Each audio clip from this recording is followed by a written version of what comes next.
ധാരാളം പൂക്കളുള്ളപ്പോഴാണ് ഏറ്റവും മനോഹരമായ പ്രഭാതം കാണാൻ സാധിക്കുന്നത്. പൂക്കളും കിളികളുടെ കൊഞ്ചലും മാത്രമല്ല, ഒരു ഗാർഡനിൽ ഏറ്റവും അനുയോജ്യമായിട്ടുള്ള ഒന്നാണ് ഒരു ട്രീ, ഒരു മരം. അപ്പോൾ ഇന്ന് എങ്ങനെയാണ് ഒരു മരം ഉണ്ടാക്കുന്നതെന്നാണ് ഇന്നത്തെ വീഡിയോ.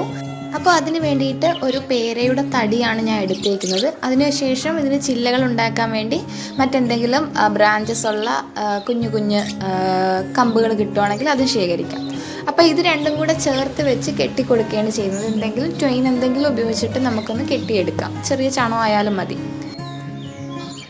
ഇനി ഇതിനൊന്ന് പെയിൻറ്റ് ചെയ്തെടുക്കാമെന്ന് കരുതി പുരാവസ്തുക്കളെല്ലാം തപ്പിയെടുത്ത് ലാസ്റ്റ് എനിക്കൊരു പ്രൈമറാണ് കിട്ടിയിരിക്കുന്നത്. അപ്പോൾ ഇത് പെയിൻ്റ് അല്ല, ഇത് വർക്ക് ചെയ്യുമോ പെയിൻറ്റ് കണക്കാവുമോ എന്നൊന്നും എനിക്കറിയില്ല. എന്തായാലും ചെക്ക് ചെയ്ത് നോക്കാമെന്ന് കരുതി അങ്ങനെ പ്രൈമർ, നല്ല തിക്കായിട്ടുള്ള പ്രൈമറായിരുന്നു. അതൊന്നിങ്ങനെ അഡ്ജസ്റ്റ് ചെയ്തൊക്കെ എടുത്ത് അതിലേക്ക് അടിച്ചു കൊടുക്കാമെന്ന് വിചാരിച്ചു. അപ്പോൾ എന്തായാലും അടിച്ചു വന്നപ്പോഴത്തേക്ക് കുഴപ്പമില്ല, പെയിൻറ്റ് കണക്ക് തന്നെ ഇരിക്കുന്നുണ്ട്, ഇളകി പോകുന്നൊന്നുമില്ല. അപ്പോൾ ഇത് വെച്ച് തന്നെ അങ്ങ് ആ ഫുൾ ട്രീയുടെ ആ ഒരു സ്റ്റെമ്മ് നമ്മൾ ഫുള്ളായിട്ടൊന്ന് പെയിൻറ്റ് ചെയ്തെടുക്കാം. ബ്ലാക്ക് അല്ലെങ്കിൽ വൈറ്റ്, ഇത് രണ്ടിൽ ഏതെങ്കിലും ഒരു പെയിൻറ്റ് ഉപയോഗിച്ചിട്ട് വേണം നിങ്ങൾ ആ ഒരു സ്റ്റെമ്മ് ഫുള്ളായിട്ട് പെയിൻറ്റ് ചെയ്തെടുക്കാൻ വേണ്ടി. നേരത്തെ കുത്തി വെച്ചിരുന്ന കുഴിയിലേക്ക് കല്ലും മണ്ണും ഒക്കെ ഇട്ടിട്ട് ആ ഒരു തടി കഷ്ണം അതിനകത്തേക്ക് ഇറക്കി വെച്ചിട്ടുണ്ട്. ഇനി ഹോളുള്ള ചിരട്ട എടുക്കുകയാണ്. അപ്പോൾ ഇതിന് വേണ്ടിയിട്ട് 3 വള്ളികളും കൂടി എടുക്കുന്നുണ്ട്. വള്ളിയുടെ അറ്റത്ത് കെട്ടിട്ടെടുത്തിട്ടുണ്ട്. ചിരട്ട തന്നെ വേണമെന്നില്ല, ഐസ്ക്രീം ബോൾസോ എന്തെങ്കിലും കപ്സോ ഒക്കെ ആയാലും മതി. അപ്പോൾ ഇത് ഇതുപോലെ ആ ഹോളിലേക്ക് ഇറക്കി ഇതുപോലെ എടുത്തിട്ടുണ്ട്. ഇതെന്തിനാന്ന് വെച്ചാൽ കമ്പിലേക്ക് നന്നായിട്ട് ടൈറ്റായിട്ട് കെട്ടി വെക്കാനായിട്ട് ഇതാണ് ഏറ്റവും നല്ല ഐഡിയ ഞാൻ നോക്കിയിട്ടുണ്ട് ഇതിൽ വെച്ച്. അപ്പോൾ ഇതാകുമ്പോൾ നല്ല ഫിക്സായിട്ട് അവിടെ ഇരിക്കും, കാറ്റും മഴയും ഒക്കെ വന്നാലും പോവുകയൊന്നുമില്ല.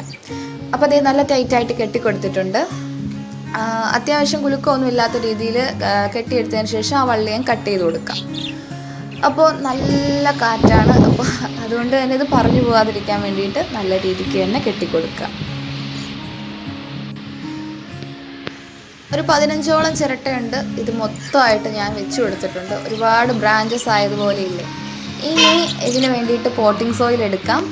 അപ്പോൾ സാധാരണ മണ്ണും കുറച്ച് ചാണകപ്പൊടിയും കൂടെ മിക്സ് ചെയ്തിട്ട് പോട്ടിംഗ് സോയിൽ എടുത്തിട്ടുണ്ട്. അത് ഓരോ ചിരട്ടയിലേക്കും ഇട്ട് കൊടുത്തിട്ടുണ്ട്. അപ്പോൾ കണ്ണുള്ള ചിരട്ടയായിരിക്കണമല്ലോ നമ്മൾ ആദ്യം തന്നെ എടുത്തേക്കുന്നത്. അതുകൊണ്ട് തന്നെ പ്രത്യേകിച്ചിട്ട് ഡ്രെയിനേജ് ഉണ്ടാക്കി കൊടുക്കേണ്ട കാര്യമൊന്നുമില്ല. അപ്പോൾ പോട്ടിംഗ് സോയിൽ ആഡ് ചെയ്തതിന് ശേഷം ഇനി ഏത് പ്ലാന്റാണ് നടുന്നതെന്നല്ലേ. അപ്പോൾ ടർട്ടിൽ വെയിൻ നിങ്ങൾ നടാൻ നിൽക്കല്. ടർട്ടിൽ വെയിൻ താഴേക്ക് വളർന്ന ആ മരത്തിൻ്റെ ഭംഗി അങ്ങ് പോകും. അപ്പോൾ ഇത് കലീഷ്യ റെപ്പൻസ് ആണ്, അതായത് മുടിയനായിട്ട് നിൽക്കുന്ന ഒരു ബുഷിയായിട്ട് വളരുന്നൊരു ഹാങ്ങിങ് പ്ലാന്റ് ആണിത്. അപ്പോൾ ഇതാവുമ്പോൾ നല്ല ബുഷിയായിട്ട് ബ്രാഞ്ചസ് ആയിട്ട് നിൽക്കും. അപ്പോൾ ഇത് കുറച്ച് മാത്രം എടുത്തിട്ട് ഒന്ന് കുഴിച്ച് അങ്ങോട്ട് വെച്ച് കൊടുക്കുകയാണ്. ഞാൻ അതിൻ്റെ മുകളിലേക്ക് മണ്ണിട്ട് ഉറപ്പിക്കുകയാണ് ചെയ്യേണ്ടത്. ക്രിയേറ്റീവായിട്ടുള്ള ഐഡിയാസ് കൊണ്ടുവരുമ്പോഴാണ് ഒരു ഗാർഡൻ എപ്പോഴും അട്രാക്റ്റീവായിട്ട് മാറുന്നത്. അപ്പോൾ അതുകൊണ്ടാണ് ഞാൻ എപ്പോഴും ഈ ചാനലിൽ ക്രിയേറ്റീവ് ഐഡിയാസ് കൂടുതലായിട്ട് അപ്ലോഡ് ചെയ്യുന്നത്. നിങ്ങൾക്ക് ധൈര്യമായിട്ട് കണ്ട് ഇതുപോലെ തന്നെ ചെയ്ത് നോക്കാം. വളരെ എഫക്റ്റീവായിട്ട് മാറുന്നുണ്ട്. എപ്പോഴും ഞാൻ അതിൻ്റെ അപ്ഡേറ്റ്സ് കാണിക്കാറുണ്ട്. അതായത് ഇപ്പോൾ ഇത് പ്ലാന്റിങ് സ്റ്റേജാണ്. അപ്പോൾ ജസ്റ്റ് പ്ലാന്റ് ചെയ്തതിന് ശേഷം നമുക്ക് പിന്നീട് എന്ത് സംഭവിക്കുമെന്നും കൂടെ അറിഞ്ഞാലല്ലേ അത് എഫക്റ്റീവ് ആണോ അല്ലയോ എന്ന് അറിയാൻ പറ്റും. അതുകൊണ്ട് തന്നെയാണ് ഞാൻ എല്ലാ വീഡിയോസും കംപ്ലീറ്റ് സ്റ്റേജസ് കാണിക്കുന്നത്. അപ്പോൾ ഇത് ഈ വീഡിയോയ്ക്കും ഉണ്ട്.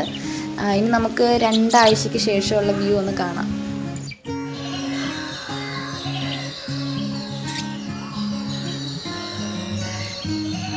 ഒരുപാട് മാറ്റങ്ങളൊന്നും വന്നിട്ടില്ല. കുറച്ചുകൂടെ ഒന്ന് ലഷായിട്ട് ഫോം ചെയ്യുന്നുണ്ട്. എന്നാലും കുറച്ചുകൂടെ കഴിഞ്ഞിട്ട് വീണ്ടും 2 ആഴ്ചയ്ക്ക് ശേഷമുള്ള വീഡിയോ കാണാം. അപ്പോൾ അതേ ഇപ്പോഴാണ് ശരിക്കും ഏകദേശം മൊത്തം 4 ആഴ്ച എടുത്തു ഇത്രയും ഒന്നായി കിട്ടാൻ വേണ്ടിയിട്ട്. അപ്പോൾ ഇപ്പോൾ ചിരട്ട ഏകദേശം കവറായിട്ട് വരാൻ തുടങ്ങിയിട്ടുണ്ട്. നന്നായിട്ട് ലഷായിട്ട് ഫോം ചെയ്യുന്നുണ്ട്. അപ്പോൾ ഇനി ഇത് കുറേ കൂടെ ആകുമ്പോഴേക്കും അതൊരു ബ്രാഞ്ചായിട്ട് മാറും. നമുക്കത് ചിരട്ടയാണെന്ന് പോലും ഐഡൻറ്റിഫൈ ചെയ്യാൻ പറ്റാത്ത രീതിയിൽ നല്ല ബുഷിയായിട്ട് വളരും. അപ്പോൾ അത് ഇത്രയേ ഉള്ളൂ ഇന്നത്തെ വീഡിയോ. വളരെ സിമ്പിളായിട്ട് ഒരു 4-5 മിനിറ്റിനുള്ളിൽ വെച്ചിട്ട് ഒരു 3-4 ആഴ്ചത്തെ അപ്ഡേറ്റ്സ് കാണിച്ചിട്ടുണ്ട്. അപ്പോൾ വളരെ എഫക്റ്റീവായിട്ടുള്ള വീഡിയോ ആയിരുന്നു. ഇതുപോലെ ഗാർഡനിങ് നിങ്ങൾക്ക് കാണാൻ ഇഷ്ടമുള്ള ടോപ്പിക് ആണെങ്കിലും നിങ്ങൾക്ക് ധൈര്യമായിട്ട് ഈ ചാനൽ സബ്സ്ക്രൈബ് ചെയ്യാം. നിങ്ങൾക്ക് വളരെ എഫക്റ്റീവായിരിക്കും. തുടർന്നും കാണാനായിട്ട് ബെല്ലൈക്കൺ കൂടി ഒന്ന് പ്രസ് ചെയ്തേക്കുക. വീണ്ടും കാണാം. അതുവരേക്കും ബൈ ബൈ.